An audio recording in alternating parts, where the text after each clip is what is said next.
Greetings, juggalos and juggalettes. It's the Aussie.Juggalo here, and I'm back to spread some speculation in regards to the upcoming Joker's card from the Insane Clown Posse. Yes, ICP is set to make a new announcement at the upcoming Halloween show. They will be revealing the new name and the new face of the upcoming Joker's card, the almighty 6th of the second deck. Now, it's been said by official sources that this album will revisit the formula of the two-part album, just like the first 6th, the Wraith Shangri-La and the Wraith Hell's Pit. It has been said that the second 6th will revisit this idea and release 2 albums, one being the darker side of ICP and the other one being the lighter, more virtuous side of ICP. Not necessarily the form of heaven and hell, like they did with the original, but some sort of version of that. It was interesting to me to see that they released the Marvelous Missing Link in a similar formula with a Lost and Found, one being a more positive album and the other one being darker. Only that was the third Joker's card of the second deck.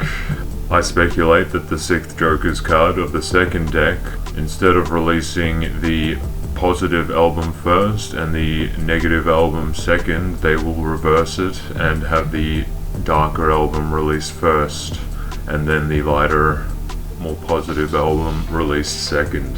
And I think finishing the entire saga with the positive album is a good way to go out. So there have been a lot of thoughts circling my mind in regards to the next Joker's card. I remember not too long ago, Violent J's daughter, Ruby, held a competition where juggalos could submit what they thought the final Joker's card would look like in the form of a drawing. I myself intended to submit an idea but ran out of time. Although I didn't enter the competition, this caused me to start drawing out some ideas and really thinking about what you could do. And what I ended up thinking of was something from ICP's mythology, one of the most well-known stories from their history. The more I think about this story, the more it feels like the very beginnings of ICP's mythology. And what better way to finish the story than the way it started.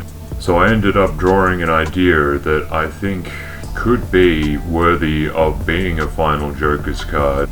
If you think about it, one of the most important stories in ICP's history all relates to something that juggalos know as the butterfly. Those familiar with the story know that Violent J, in his youth, caught a butterfly, kept it in a jar, forgot to poke holes into the lid, and in the morning found the butterfly dead. Violent J then made the pledge that if he ever were to make it to Shangri-La, he would find the butterfly and apologize to it for causing its death. You could say that this sparked something inside Violent J, and in every album, I think every Joker's card, they dedicate them to the butterfly. The more I thought about this idea, the more I think it is only fitting to have it as a Joker's card. And although you could do it for this series of Joker's card, the more I think about it, I actually think it's more fitting for the ultimate last Joker's card, the 5th card of the 3rd deck. This deck will have a 6th, just like the original, but even after completion of this deck, they plan to do a 3rd deck of 5 Joker's cards, 665. And the more I thought about it, the more I thought Thy Butterfly should be the final Joker's card of the entire series. Because really, it all started with Thy Butterfly, so what better way to finish the entire saga than to dedicate an entire album.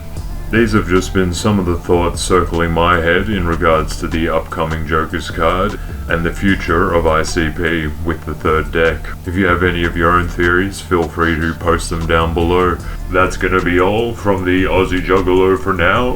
Thank you for tuning in. Peace from down under. The